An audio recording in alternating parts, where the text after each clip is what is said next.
গতকাল আমরা দেখেছি যে গতকাল 16ই জুলাই বাংলাদেশের দক্ষিণবঙ্গের গোপালগঞ্জ জেলায় একটি রাজনৈতিক দল জাতীয় নাগরিক পার্টির যে পদযাত্রার পথসভা ছিল, সেই পথসভা শান্তিপূর্ণভাবেই তারা সেখানে আয়োজন করেছে এবং প্রশাসন থেকে অনুমতি সাপেক্ষেই তারা তাদের সেখানে এই সমাবেশের ব্যবস্থাপনা এবং আয়োজন সম্পন্ন করেছিল। কিন্তু সেখানে সেই বিগত ফ্যাসিবাদী আওয়ামী সরকারের সন্ত্রাসী বাহিনী সেখানে অতর্কিতে সেই একটি শান্তিপ্রিয় সমাবেশে হামলা পরিচালনা করে এবং ব্যাপক হামলাযজ্ঞ পরিচালনা করে আক্রমণ চালিয়ে অস্ত্রশস্ত্র প্রয়োগ করে তারা সেখানে মানুষের জানমালের ব্যাপক হানি ঘটায়, নিরাপত্তা বিঘ্নিত করে। সেখানে প্রশাসনের পক্ষ থেকে 144 ধারা জারি করার পরেও এই ফ্যাসিবাদী সরকারের তাদের এই সন্ত্রাসী বাহিনীগুলো তারা প্রশাসনের 144 ধারা জারিরও কোনো তোয়াক্কা করেনি, বরং তারা সেখানে তাদের সন্ত্রাসী কার্যকলাপ পরিচালনা করেছে। বাংলাদেশ খেলাফত মজলিস এনসিপির গোপালগঞ্জের গতকালকের সমাবেশে আওয়ামী দুর্বৃত্তদের হামলার তীব্র নিন্দা জ্ঞাপন করছে এবং সেই সাথে সকল রাজনৈতিক পক্ষগুলোকে আমরা উদাত্ত আহ্বান জানাই। আমরা আবারও সকলকে এই ব্যাপারে সতর্ক করছি যে পতিত স্বৈরাচারী দেশবিরোধী বাংলাদেশের জনগণের জান মাল ইজ্জত আবরুর নিরাপত্তা লুণ্ঠনকারী ইতিহাসের বর্বরতম স্বৈরশাসক ফ্যাসিবাদী ফ্যাসিস্ট শেখ হাসিনার দীর্ঘ শাসনামলে নিপীড়িত নির্যাতিত সকল রাজনৈতিক দল এবং পক্ষগুলো তারা এখনও ফ্যাসিবাদের মোকাবেলায়, আওয়ামী দুর্বৃত্তদের মোকাবেলায় রাজপথের গড়ে ওঠা ঐতিহাসিক ঐক্য ধরে রাখা তাদের ঐতিহাসিক দায়িত্ব। নিজেদের মধ্যে রাজনৈতিক প্রতিযোগিতা থাকবে, কিন্তু সেই রাজনৈতিক প্রতিযোগিতা এত দ্রুত এত অল্প সময়েই রাজনৈতিক হানাহানিতে পরিণত হওয়াটা কোনোভাবেই দেশ এবং জাতির জন্য কল্যাণকর কিছু হতে পারে না। এই জন্য আমরা বিএনপি, জামায়াতে ইসলামী, এনসিপি সহ সকল রাজনৈতিক পক্ষগুলোকে উদাত্ত আহ্বান জানাই যে প্রতিযোগিতার জায়গায় প্রতিযোগিতা থাকবে, ফ্যাসিবাদের মোকাবেলায় রাজপথের গড়ে ওঠা ঐক্যকে অটুট এবং বহাল রাখতে হবে। এই জন্য বাংলাদেশ খেলাফত মজলিসও সেই জন্য ভূমিকা পালন করছে এবং আগামী দিনেও করবে। সকল রাজনৈতিক সংগঠনগুলোকে ঐক্যবদ্ধ করে ফ্যাসিবাদকে বাংলাদেশ থেকে চিরতরে বিলোপ করার যে কোনো সিদ্ধান্ত কার্যকর করার জন্য বাংলাদেশ খেলাফত মজলিস সর্বোচ্চ ভূমিকা পালন করবে।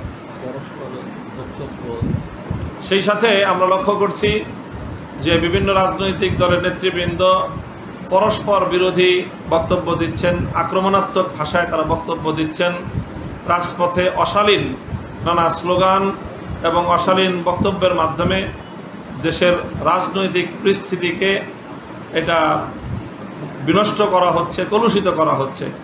এই জন্য আমরা সকল রাজনৈতিক পক্ষের প্রতি উদাত্ত আহ্বান জানাবো যে আমাদের বিরোধ থাকবে, মতামত প্রকাশের স্বাধীনতা সকলের থাকবে, ক্ষোভ প্রকাশ করার যে গণতান্ত্রিক অধিকার সেই অধিকার সকলে ভোগ করব, কিন্তু সেই অধিকার ভোগ করতে গিয়ে আমরা কোনোভাবেই যেন আমাদের দেশের শান্তিপ্রিয় রাজনৈতিক পরিবেশকে কলুষিত না করি এবং একে অপরের বিপক্ষে মারমুখী কোনো ভাষা বা শব্দ প্রয়োগ করে, বিশেষ করে নেতৃবৃন্দ মারমুখী ভাষা প্রয়োগ করে নিজের দলের সাধারণ নেতাকর্মীদেরকে ভিন্ন দলের বিপক্ষে এভাবে উস্কানি দিলে দেশের রাজনৈতিক পরিবেশ আরও ঘোলাটে হবে।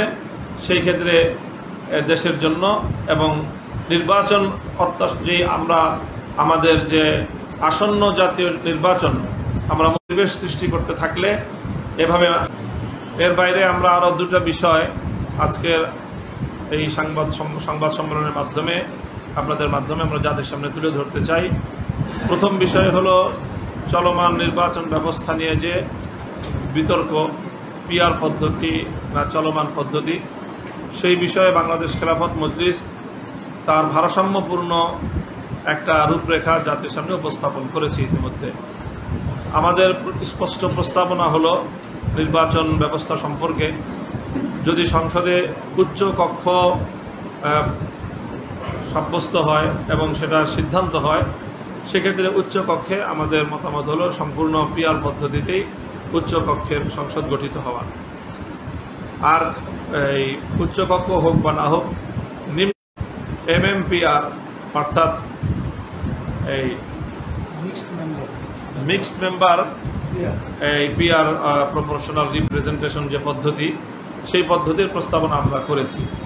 সেই প্রস্তাবনার ব্যাখ্যা হলো যে চলমান যে 300 ভোটের অনুপাত অনুযায়ী, রেশিও অনুযায়ী জাতীয় সংসদে প্রার্থী পায়নি, তারা তাদের সেই সংরক্ষিত আসনে বা বিশেষ আসনে তারা আনুপাতিক হারে সংসদ সদস্যের প্রতিনিধিত্ব পাবে।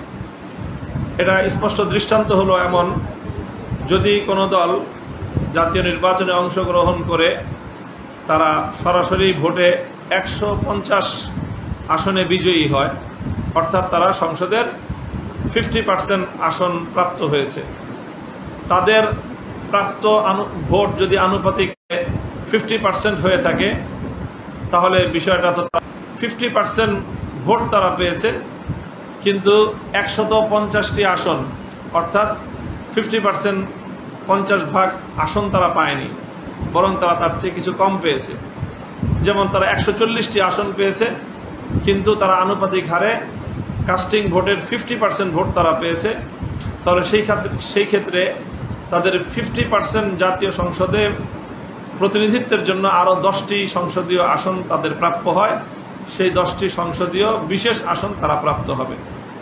এইভাবে যদি এমন হয় কেউ 5% ভোট পেল, কিন্তু জাতীয় সংসদে তার 5% হারে তার 15টি আসন পাওয়ার কথা, কিন্তু সে আসন পায়নি অথবা পেলেও 15টির চেয়ে কম পেয়েছে, তাহলে সেই ক্ষেত্রে সেই দল তাদের সরাসরি ভোটে প্রাপ্ত সরাসরি সংসদ সদস্যের বাইরে যেই অনুপাতের ভোট তারা পেয়েছে, সেই অনুপাতের প্রতিনিধিত্বের জন্য সমপরিমাণ আসন আনুপাতিক হারে তারা লাভ করবে। এইভাবে 300 আসন জাতীয় সংসদে নির্ধারিত থাকবে। এরপরে সংরক্ষিত আরও বেশ কিছু আসন, সেটা কখনো 50, কখনো আরও বেশি 100 হতে পারে, এই পরিমাণ সংসদীয় আসন সেটা ভোট সংগৃহীত হওয়ার পর, ভোট কাস্টিং হওয়ার পরে সেটা নির্ধারিত হবে এবং সেই নির্ধারণের মাধ্যমে ফুল জাতীয় সংসদের সংখ্যাধিক্যের ভিত্তিতে সরকার গঠন হবে।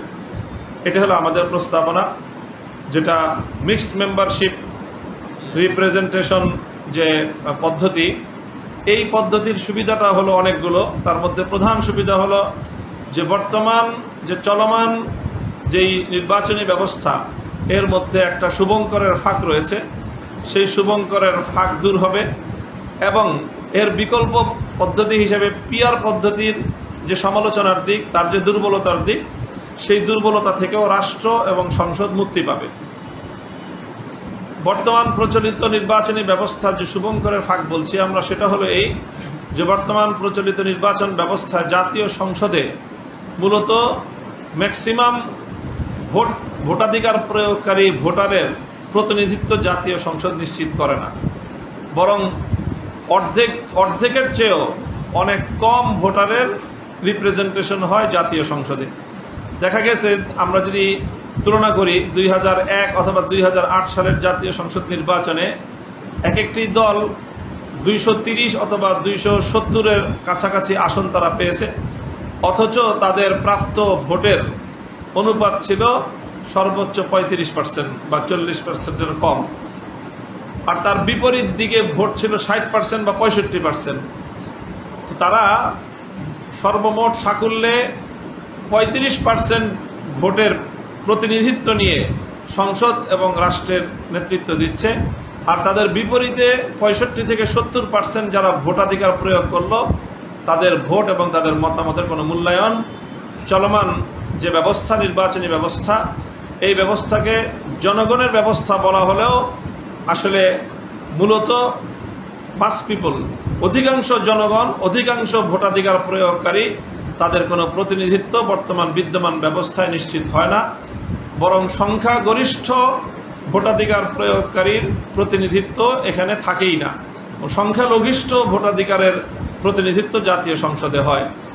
কাজে এটা একটা বড় ধরনের দুর্বলতা। গণতান্ত্রিক ব্যবস্থার যে মূল চেতনা, সেই চেতনার সাথে এটা সাংঘর্ষিক। কাজে এই জন্য আমরা এই পদ্ধতির বিলোপ চাই। বিকল্প পদ্ধতি হিসেবে পিআর পদ্ধতিকে আমরা পূর্ণাঙ্গভাবে সমর্থন করি না, এজন্য যে পিআর পদ্ধতির সবচেয়ে বড় দুর্বলতার দিক হলো সেক্ষেত্রে সরকার এবং সংসদের আনস্টেবিলিটির সংখ্যা সকলে করছি, এবং জনগণ ভোট দিয়ে তাদের যে প্রতিনিধি নির্বাচন করবে সেই ভোটাররা তাদের প্রকৃত প্রতিনিধি কে করছে কোন আসন থেকে সে বিষয়টা ভোটারদের সামনে তার কোনো সঠিক পরিচয় থাকবে না।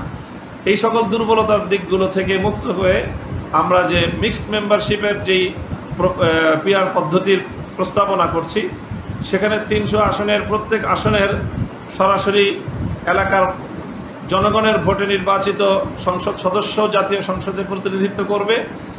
আবার সারা দেশের সকল ভোটারদের মিনিমাম রিপ্রেজেন্টেশন জাতীয় সংসদে। আমরা মনে করি যে চলমান এই বাংলাদেশ খেলাফত মজলিস উত্থাপিত এই মিক্সড মেম্বারশিপ পিআর পদ্ধতির নির্বাচনী ব্যবস্থার মাধ্যমে উন্নত বিশ্বের অনেক দেশেই এই মিক্সড মেম্বারশিপ যেই রিপ্রেজেন্টেশন পদ্ধতি সেটা কার্যকর রয়েছে, এবং সেই সকল দেশগুলোতে জনগণের প্রকৃত প্রতিনিধিত্বই জাতীয় সংসদ নিশ্চিত করতে পেরেছে।